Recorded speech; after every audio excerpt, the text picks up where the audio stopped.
Guess who, bitches? Well, there's something different about Irving.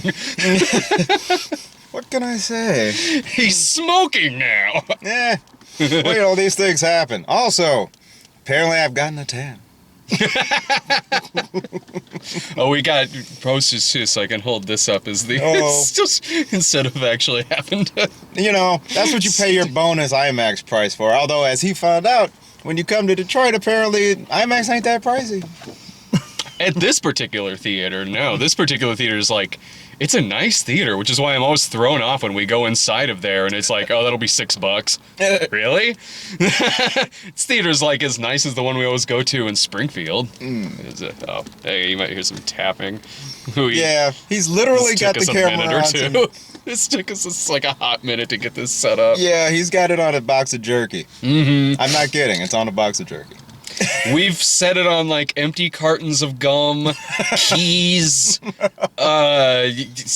CDs every time we film in Sarah's car. The most perfect car we've ever had for this was Jillian's. The perfect lighting, the perfect dashboard space, and everything. It was like the car was born for the movies. Yeah. I know, it was born to talk about movies in a car in. Man. So 10 Cloverfield Lane. We're reviewing this Friday night.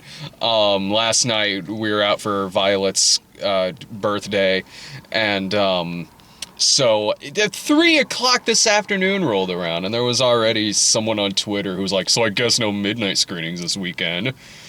It's 3 in the afternoon on fucking... There have been times when I've seen it on Thursday night, and I still post it like Friday evening if I oversleep. You might recall, we did a little show on Geek Juice Radio called Geek Entitlement. Yeah. I'm sorry, guys. Even though it's his job, you know, every now and then real life come first and shit. Just saying, it's still gonna come, and you got the bonus of me. Violet didn't want to cease to be in the theater for 6 hours on her birthday. I'm about to say, sitting there like this. She had a lot of rum chatas last night. Just fine this morning. Oh, nice enough she can hold it. Oh, yeah, quite a bit. This, I like this movie. I have issues. I have issues too, but I will admit, I really liked it. And can we just get out of the way and say for the first 20 minutes, gripping? I would say thoroughly pretty gripping. Like, I went to go use the restroom at that one point. Yeah, at the one point where a critical plot point happened. I didn't tell him what it was either when he came back. Yeah, I'm like, oh, let me just kind of piece it together. And I hated having to get up and do that, because this is like an hour into the movie, and I'm like, I don't want to get up to use the restroom. This is, like, I am on the edge of my seat during this. I'm like, it's palpable suspense. Yeah, it's like, this is a mixture of, I don't really know where this is going, and then constantly also putting myself in this situation. Yeah, that's the thing. Wondering what I would do, how I would handle certain things. I like the fact that the main character... And we'll be spoiler-free, I assume. Because... No, we can spoil the shit out of this. Oh, okay. Well, hopefully he'll give you a warning as to when. Are we? I don't think we've ever done... Like, I think at this point, if you're watching these and you don't know we're going to spoil it, man, really? Like, it's like, for like a 30, 40-minute review, like freeform review, it's probably going to be spoilers. Well, if we're doing that, then... Verbal Kid was Kaiser Soze, Snape killed Dumbledore, and Rosebud was a sled. But the one Wells guy out there who hasn't gotten to Citizen Kane yet. God damn it, I was waiting for Blu-ray. That was next on I was waiting for Turner to finally finish his colorized version. Do you want to start now or later? With the gripes? Well, with what this has to do with Cloverfield. Oh, we could cover that real quick. Nothing. You know what? This is the kind of movie, though, and J.J. Abrams is the kind of producer where there probably is a lot of stuff scattered and through we'll this find out movie. later. And there's probably a viral website we didn't visit. Did you follow, I think it was 1/18/13 or whatever it was when it first came out? Uh-huh. Because I kept going to that site, and I'm like, these motherfuckers got too much time on their hands. They Yeah. were piecing together clues and flipping over photos in the. Yeah, I want to see the shit. movie first, you know? I remember for a while, when people still gave a shit about the Paranormal Activity movies, and they would do the same thing There with was a those time trailers. when- With the first couple movies. Yeah. Okay. Oh, yeah, totally. I remember Brian was kind of like that, honestly. Really? It was like when the second trailer came, it was like, I'm piecing it together. The baby's here, but it's not here. And The only one I ever did the ARG for was for Dark Knight because the Joker campaign was just so awesome. yeah. And I love, there's so many things about the marketing for this movie. I love the Right. fact that, like, no one knew this movie existed Yeah, until just 2 months before it came Pop out. the fuck out. I like that. That was like anti-J.J. Abrams, actually. He's Well, usually it was- the opposite for that. It was the same with the first Cloverfield. Because that's got sprung on us, like, Well, I know how that got sprung on us because it was at this very theater. yeah. My friends said, It was in front of "Let's go out." Transformers, right? yeah, my friend Yeah. said, let's go hang out, have a few drinks, and then we're going to go see a movie. And my dumb ass left my car at home. If it turns out... And then you see what movie it turned out to be. I was like, you sons of... I like bitch. Cloverfield. Oh, not Cloverfield. Oh, Transformers. Oh, okay. Yeah, fucking No, right. we all sat there in shock after that first trailer. Mm-hmm. We were just like, even though I noticed when they did the actual movie, they changed the that Statue of Liberty head. They Oh, because they... because yeah. it was different, but Mhm. it got your attention. Yeah, it did. I couldn't wait for that movie to come out. And it came out and I really enjoyed it. I like the first Cloverfield movie. I like the riff tracks better, but that's just... The movie itself is kind of a riff tracks. Yeah. That movie is, in fact, this is one thing I like better about this movie than I did Is that the movie? Cloverfield. Well, not that, but like this movie I thought used humor better than the first one yeah. did. Because the first one, as much as I liked it, there were times where it feels like you're watching this monster movie and TJ Miller keeps riffing it. Yes, yes, yes. That and the fact that I could tell Lizzie Kaplan clearly hadn't... They weren't allowed to read the script until they signed on. Oh, yeah. And there's parts of her performance where you can tell she's regretting her decision. I was kind of wondering in this movie how many of them knew, like, because the original script for this was called, like, Valencia, and, like, it wasn't even intended to have anything to do with anything Cloverfield related. Yeah, and to be honest, as we were watching, I was like, wow, you have to have someone with clout to get this kind of movie greenlit. Because on the page, without that music and without Goodman's performance and without that female's... What's her name? Mary Elizabeth Winstead. That's who that was? Mm-hmm. That's little baby McLean? Yeah. Oh, I didn't even realize that. Wow, she looked really different in this movie. I kept thinking to myself, wow, she looks like Zoe Deschanel if she didn't look crazy in The Happening. I can see that. Because her eyes convey like half of her performance in this movie. Mhm. But yeah, I had no idea that I'm wondering, the script itself without those elements, that would be a boring ass script. I mean, Well, they clearly knew it was going to be a technique and performance movie. Yeah, I mean, it's kind of like, I mean, it's 100% a total bottle movie. Oh yeah, it is. So- I'm wondering how much this shit costs, frankly. The not much. The entertainment value of reading the script, a script of something like this would be dependent on how good the dialogue is, Right. and the dialogue's good in the movie. The dialogue is good. If it turns out that this movie has nothing to do, like even like little bits sprinkled throughout it, I'm sure there is. There has to be. We probably Then- just didn't catch them. Then you know what this movie is. This is like Alien 2 on Earth if Cloverfield was Alien. Because honestly, there's going to be a lot of people who go see this movie who are going to be mad at it because That's they not- called it 10 Cloverfield Lane. Near the end, I was almost expecting the little beastie that popped up to look like it. I was Were you thinking that too? That's the thing about this movie, and that this movie could 100% exist on its own Yes. without having anything to do with Cloverfield. It's actually Is this the it's house? slightly annoying that it That's- is called 10 because I like the idea that like having this sort of anthology series based around this monster. Almost like, say, if you decided after 2 slasher flicks, maybe it was time to... But Halloween 3 is not even in Expand. continuity with, like, Halloween 3 is not really even in continuity with the first 2 movies. Like, having, like, a different style of movie all linked in together by this monster invasion. Gotcha. And yeah, you can totally say, like, oh, these... Because that's what I was thinking, too. As we Yeah. heard the sounds Yeah. and the ominous, but the minute they immediately kind of break that with the it was an attack.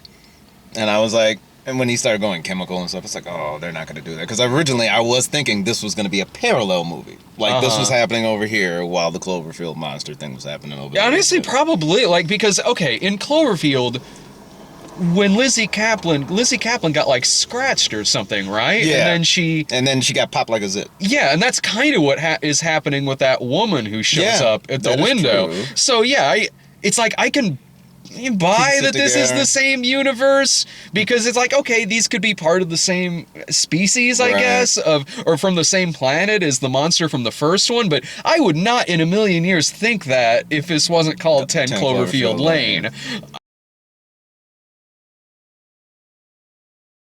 And also, that's a really good monster in the first movie, and it always kind of disappointed me that there wasn't anything sooner after Cloverfield that has anything to do with that, because that's a good-looking monster. There was extra stuff on the Slusho site, but who wants to fuck around with that? Yeah, between the monster and those little parasite things that it had. Yeah, it's scabies. Yeah. I would love to see, like, that again. all of that stuff again, and, like, so... Because this movie, which honestly works on its own just fine, but because it's called 10 Cloverfield Lane, in the last 20 minutes of it, I'm distracted, keeping my eye out, looking for either something that looks like that, something that reminds me of that, something, or one of the parasite, or something. Yeah. And so... Honestly, the movie probably would have been a little more thrilling in its last 20 minutes if I wasn't so distracted by that. But of course, that's you as the film buff there. I think, honestly, though, a lot of people are going to be like that if they really like the first. They're going to still be looking for, like... Well, yeah, if they're going Why is this called Cloverfield, guys? Yeah, if they're going to see this because they liked Cloverfield. And yet, like... They're going to be like Paul Newman at the Late Show. Where the hell are the dancing cats? Well... the filmmakers, I think, and the producers came out and said, like, it's a spiritual sequel, blah, blah, blah. Of course, that's the same guy that told us. That's what I mean. Cumberbatch wasn't kind. Right. It's like, don't believe a word he freaking says. Lost will have a coherent ending. Yeah, exactly. It's like, which I, respect. I kind of like a filmmaker you can't trust. True. I honestly do respect that. But, so it's like, I'm not going to really pay attention to anything he says in this. And then, I heard, like the script starting out having nothing to do with Cloverfield, but that's not even that rare. It's like... That's not. Yeah, like, hell, Die Hard 3 was a Lethal Weapon. About to say, wasn't Die Hard 2 a standalone novel too? Yeah, in fact, I think every was. Die Hard movie was based off of a book. A separate property that they kind of co-opted. 5 was, I think, was based on a floater that somebody found in a Russian toilet, from what I heard. Not surprising. I refuse to watch it. I'm sorry. You've never seen it? I don't want to. Good for you. I don't want to. After I saw that trailer where they fell through the ground and the floor exploded, that. I was like, fuck you, movie. That's not a Die Hard movie. That's the movies that Die Hard used to make fun of. Yeah. But man, Goodman is so good in this movie. He is so good, even though the whole time, just like with George Lucas, I kept looking at his gourder wondering if it was full of delicious gravy. Because I like that, like, this is like this Twilight Zone episode that's happening in the Cloverfield universe. Honestly, I was getting vibes of Eye of the Beholder during the beginning when she first woke up. Yeah. Where it was just silence and it's just her scrambling. And I know that's probably where your brain was going, like, this is what I would be doing. Yeah. Because she reacts realistically. Totally. Throughout the whole movie, which is one of those things in a suspense film always takes you out of it the moment they make that dumbass mistake. Yeah. Well, like, nobody would be this fucking stupid. Right, except the plot demands it. In this movie, every decision she makes sense. Every decision she makes, well, even if it's something maybe I wouldn't necessarily do, it's not unfathomable that someone else would do it. Right. You've seen too many movies, so you're always in the back of your head thinking of, how would this backfire on me? This movie is like zombie apocalypse plan in place, because you've seen all the ways it can fuck up. Dave's the zombie survivalist guy. I don't have a plan. I know I'm gonna die if something like that happens. Like, really, like, I'm gonna turn into fucking Rockatansky. Like, yeah, okay. Actually, I'd want to see you like Flyboy, because I'd want to see you do that. That'll be the comic relief. I won't even make it to the end. Well, if it happens, given our races and all, if you turn out to be I'll be Ken Foray, and you can be was it David? David MG. David MG. Yeah. And when the time comes, I'll be sitting there drinking my bottle and.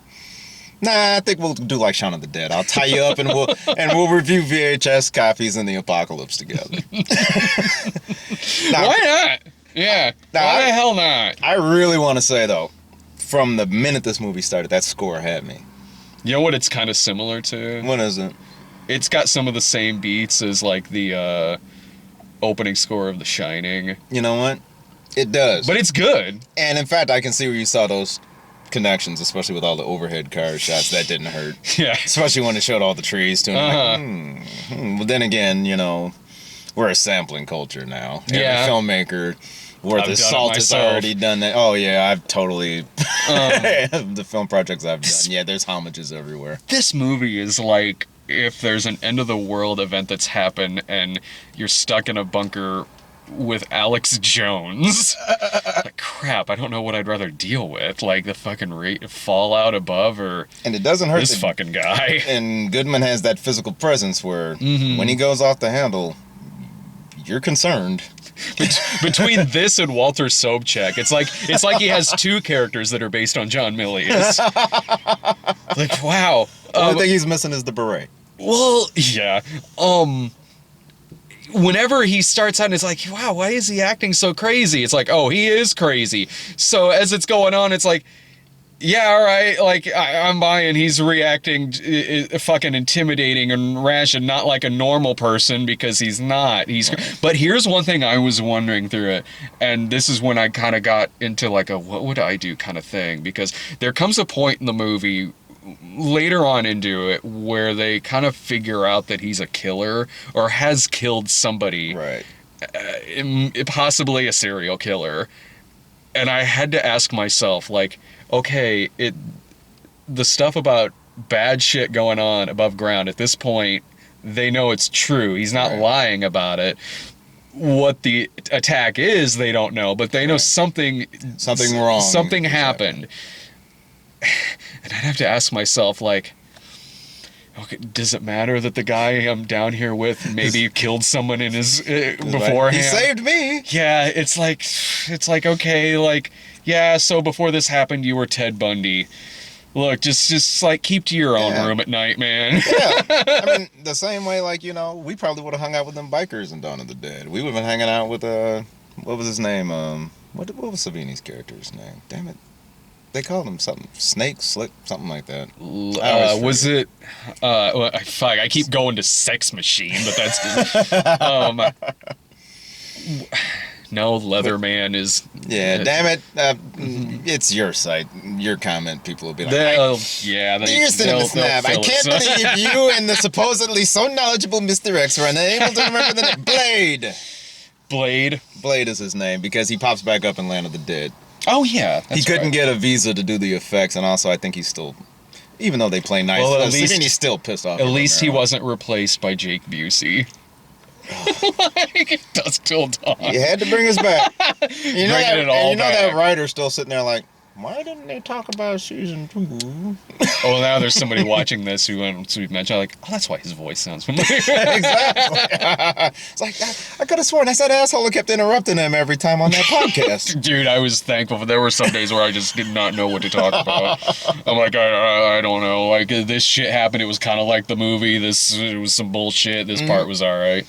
Now, I will say this. A good throwback to good old-fashioned suspense. I don't think is there an honest jump scare in this movie? I really didn't feel like there was a cheap one.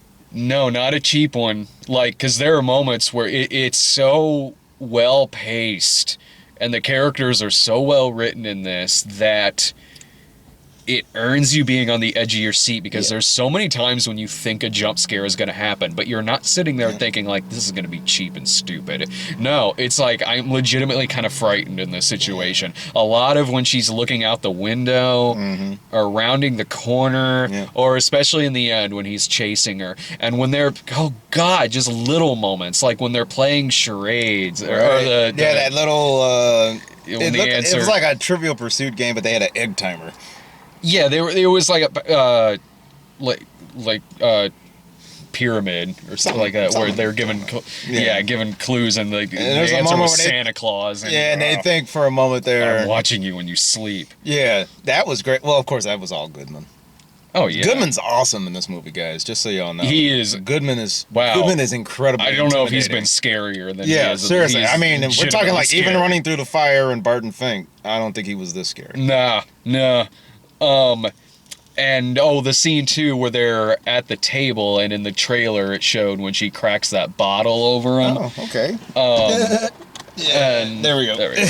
My car's like, what the fuck you doing? So you're waiting there like, okay, pretty soon she's gonna crack that fucking bottle over his neck. And at that point, he is so unlikable that you're like, God damn, I want him to crack a bottle over this fucking conspiracy dude's head. And then what happens? She cracks a bottle over. She crosses his head. Also, great continuity there later as his wound heals. I was catching that. I was like, movies today sometimes miss shit like that. It just a couple days later, the scar be gone. Dude's shoulder. Yep. Too. He's fun in this movie. The movie does have funny moments. Yes, it does. Believe it or not, it's not. Despite the gloomy premise, the movie does have moments of levity in it. And they come naturally, organically. It doesn't feel like forced humor. No. It feels like, this dude was probably a funny guy in real life before all this. And then John Goodman with kind of the little awkward grin and tics that he has. Yeah, he has a lot of tics in this one. And then passing the time, like watching, was it Cannibal Airline? Yeah, Cannibal Airlines. He had a collection of DVDs and VHSs. If you want to watch it, just make sure to put them back in their sleeves. Put them back in the sleeves when you're done. He doesn't want to go looking for his copy of The Lonely Lady and unfortunately find a copy of Blake Edwards' SOB in the slot. Because he's just not in the mood for that. There's good music on that jukebox too. Oh yes. The original I think We're Alone Now. Tommy James, yeah. Yeah, I know. That just made me think, oh man, I hope the Shondells are alright. Nah. Take Gary Puckett. Or he was Tommy James and the Shondells. Or take Kanye. Actually, no, he was part of their original invasion force. You didn't realize that, did you? Well, if this all started on the East Coast, like Kanye's still out West, like he's. But I would say definitely worth checking out. No, I do recommend this movie. This is a solid little thriller. Yeah. It's not a cheap film at all. Other than, honestly, getting people in the theater by calling it 10 Cloverfield Lane is a little cheap. It's a little William Castle-y. Yeah, even if there is like kind of little things throughout it that kind of link it. But I hope that this movie does kind of sequel bait at the end. Oh, yes. So I hope there is more that's done here. I hope this is leading to something bigger. And I think they did mention online, but of course it's online, so take it with a grain of salt. Yeah. But they did seem to imply that JJ does want to have like a Cloverfield universe, which I'm down with fit that. With like what you were talking about earlier. Yeah, I am totally down with that. Like, yeah, it was distracting having to kind of look for if the monster's in there somewhere. But if this is all part of like this bigger universe and everything with this monster that I really like and would like to see more of in movies, I'm totally down with that. 'Cause, again, like I said, I do totally recommend this movie. Yeah, it's been a while since I've had legitimate suspense in a modern film because I'm sorry, they keep following that Blumhouse playbook. And it didn't end with a boom. No, it didn't. At the end of the movie. It didn't end with that. And I think the first Cloverfield kind of did. Yeah. But at least it wasn't like something that didn't make any sense. It was like, okay, the monster bit down at the camera and was wanting to eat. Yeah, okay. All right, I buy that this happened. Sure. Why not? I hope it's not. What was Cloverfield? Like 7-8 years ago or something? I hope it's not that fucking long before they do. Like, really, they should have, like. I would have liked this movie just as much if it came out a couple years after Cloverfield as I do now. To me, this isn't one of those like too little, too late kind of thing at all. Like, but I hope they don't leave as many fucking years between the movies. Well, this one does have an advantage. As we mentioned, it's like clearly, obviously a bottle movie. Oh, absolutely. So, production-wise, they probably spent more on marketing than the movie itself. Mm-hmm. Which means in today's climate, between VODs and opening weekend, they've probably already they're going to make their money back by like the weekend's over. Well, and this movie also leading to a much bigger story, this is a way better movie than, like, say, for the first Purge movie. Ah, gotcha. Which led into the second one, which is a blast of a movie. I keep hearing. I love the Purge Anarchy, but the first one was like... Yeah. Even as this bottle movie, it's like, fucking, I've seen this movie like 20 times before. It's another standard home invasion movie. This is way better than that. I have to say, every time I saw the Purge commercials for the first one, I kept going, I could just watch Assault on Precinct 13 instead. But that was a better movie than The Purge. The Purge Anarchy, you would dig the shit out of. That is such a fun fucking movie. So few hours in the day, but I will put it on the list. Totally.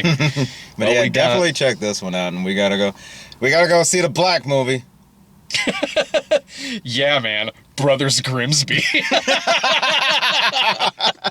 No, Violet is it just because there's 4 movies that came out, and so I was pairing like, okay, by the time 10 Cloverfield Lane gets out, what'll be the next one we see? And it was the perfect match, which leaves Violet pissed, not because she wanted to see the perfect match, but because she is not. No, neither of us are looking forward to the Brothers Grimm. She especially isn't. She's like, fucking god damn it. He'd rather watch the Brothers grunt, and he hates that. 13-year-old Brad was not happy when that show came out. Hey, he was like, if I'm gonna get my boogers and farts, I'll take Ren and Stimpy, thank you. Yeah, at least that's got dialogue and a fucking script. Yeah. But you know, hey, sometimes gross for gross sake works, right? Yeah. We'll find out at the Brothers Grimsby. We'll be back in a bit. All right, see you.